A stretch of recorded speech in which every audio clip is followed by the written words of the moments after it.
నా బ్రతుకింతే, నా పరిస్థితులు ఇక ఎప్పటికీ మారవు అని మీరెప్పుడైనా నిరాశపడ్డారా? సమాజంగాని, మీ ఆర్థిక పరిస్థితులుగాని, మీ గతంగాని మీకు ఏదైనా ముద్ర వేశాయా?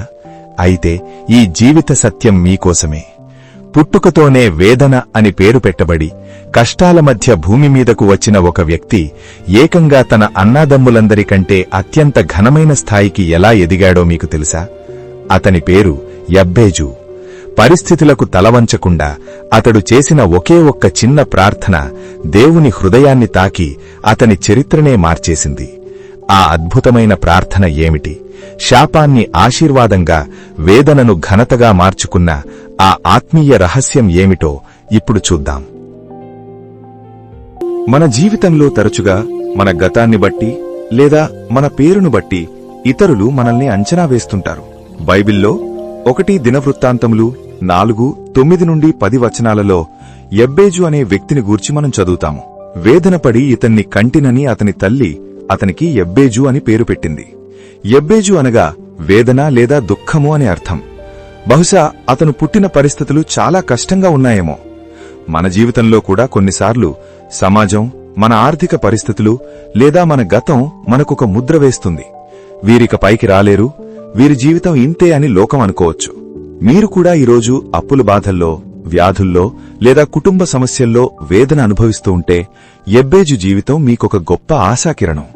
మన గతం ఎలా ఉన్నా అది మన భవిష్యత్తును శాసించలేదు. సమస్యలను దేవుని పాదాల యొద్ద పెట్టినప్పుడు ఏం జరుగుతుందో యబ్బేజు జీవితమే ఒక గొప్ప ఉదాహరణ. తన పేరును బట్టిగాని, తన చుట్టూ ఉన్న పరిస్థితులను బట్టిగాని అతను ఏమాత్రం కృంగిపోలేదు.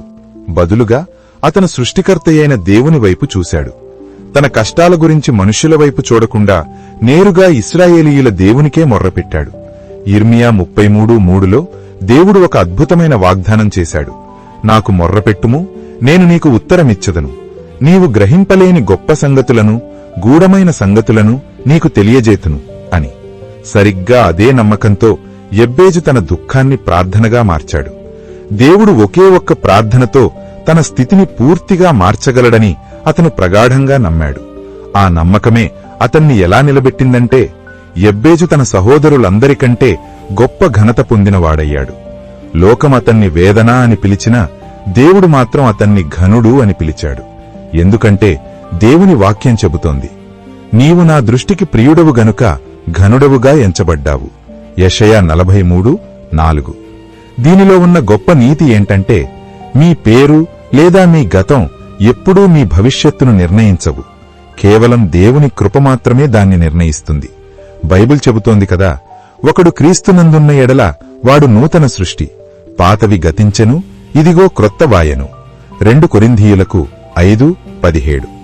ఈ మాటను యబ్బేజులాగా మనం కూడా మన జీవితంలో అన్వయించుకోవాలి.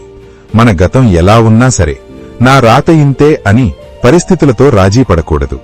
యబ్బేజు తన పాత గతాన్ని పక్కన పెట్టి దేవుని వైపు ఎలా చూశాడో మనం కూడా ప్రార్థిస్తే దేవుడు మన జీవితాలను కూడా నూతన సృష్టిగా ఘనంగా మారుస్తాడు. అసలు యబ్బేజు చేసిన ప్రార్థన ఏమిటి? యబ్బేజు దేవుని దగ్గర 4 ముఖ్యమైన విన్నపాలు చేశాడు. మొదటిది, నిశ్చయముగా నన్ను ఆశీర్వదించు. లోకమిచ్చే ఆశీర్వాదం తాత్కాలికం. ఉదాహరణకు, డబ్బు ఉండవచ్చు, కాని మనశ్శాంతి ఉండకపోవచ్చు. యబ్బేజు అడిగింది సంపూర్ణ దీవెన. అంటే అది కేవలం భౌతికమైనది మాత్రమే కాదు, ఆత్మీయమైన నెమ్మదిని ఇచ్చేది కూడా. నా శక్తి వల్ల కాదు, నీ కృప వల్లే నేను వర్ధిల్లాలి అనే వినయం ఇందులో కనిపిస్తోంది. సామెతలు 10:22 చెబుతున్నట్లు, యెహోవా ఆశీర్వాదము ఐశ్వర్యమిచ్చును, నరుల కష్టము చేత ఆ ఆశీర్వాదము ఎక్కువ కాదు. ఈరోజు దేవుని దగ్గర అడగండి, ప్రభువా, నా శక్తి వల్ల కాదు, కేవలం నీ కృప వల్లే నేను వర్ధిల్లాలి అని.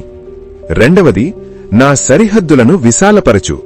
ఇది కేవలం ఆస్తిపాస్తుల గురించి మాత్రమే కాదు, మీ నైపుణ్యం అంటే స్కిల్స్, మీ ఆలోచనా విధానం అంటే మైండ్ సెట్, మరియు మీరు ఇతరుల జీవితాల్లో చూపే ప్రభావం అంటే ఇన్ఫ్లుయెన్స్ పెరగాలని అర్థం.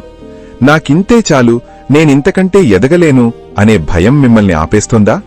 యెషయా 54:2 అంటోంది కదా, నీ గుడారపు స్థలమును విశాలపరచుము, నీ నివాస స్థలముల తెరము నిరాటంకముగా సాగనిమ్ము, నీ త్రాళ్లను పొడుగు చేయుము, నీ మేకులను దిగగొట్టుము. కుడివైపునకును ఎడమవైపునకును నీవు వ్యాపించదవు. నీ సంతానము అన్యజనముల దేశమును స్వాధీనపరచుకొనును, పాడైన పట్టణములను నివాస స్థలములుగా చేయును. దేవుడు మిమ్మల్ని ఒకే చోట ఆగిపోవాలని సృష్టించలేదు. ఆయన మీరు బహుగా ఫలించాలని కోరుకుంటున్నాడు. ఈరోజే ఆ భయం అనే సరిహద్దును చెరిపేయమని దేవుణ్ణి అడగండి. మీ అవకాశాలు విశాలమవుతాయి. మూడవది, నీ చేయి నాకు తోడుగా ఉండనివ్వు. మనం విజయం సాధిస్తున్నప్పుడు ఇదంతా నా తెలివితేటల వల్లే జరిగింది అని గర్వపడే ప్రమాదముంది. యెబ్బేజు దేవుని చేయి తోడుండాలని కోరాడు.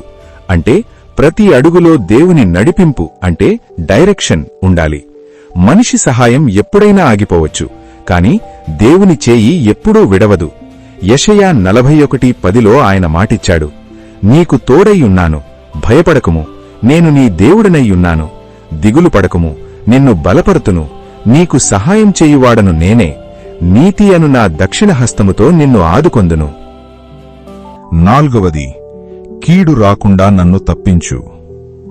ఆశీర్వాదం రావడం ఒక ఎత్తైతే దాన్ని నిలబెట్టుకోవడం మరొక ఎత్తు.